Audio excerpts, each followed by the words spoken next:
Hi, Tom McPherson here with this week's Circle Line Art School drawing. For this drawing, the first step is to draw a soft horizontal line low down on the page. Next, we need a vanishing point in the centre of this horizon line, as we can add some receding perspective lines later on to this drawing. Next, we can draw another horizontal guideline below the horizon line, as we want the building to be between us, the viewer, and the distant horizon. Next, it's time to work out the elegant curves of the structure of the building. For this, it's best to move your hand around in a natural way. Imagine drawing the curves without actually drawing them yet. It's a good idea perhaps to draw a couple of dots to help remind us where the curves will change direction. But let me draw the curve structure first, and then it's your go.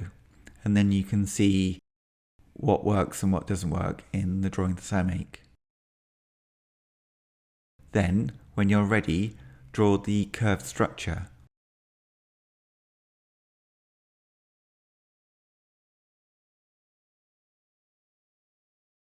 If the curved structure that you draw is not quite as you would wish, just have another go.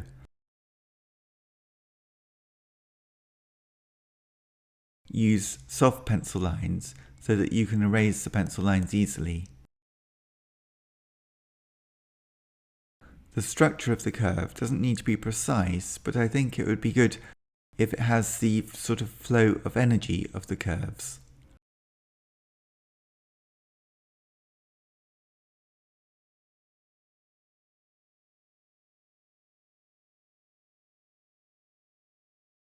So that's the difficult part done.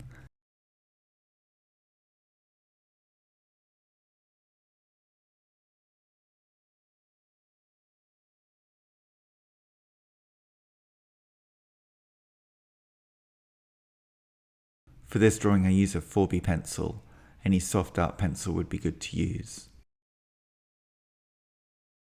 If you'd like to learn more about how to draw architecture, please visit my website, circlelineartschool.com, where you'll find full details of my online drawing courses. Next up, see the drawing unfold in real time.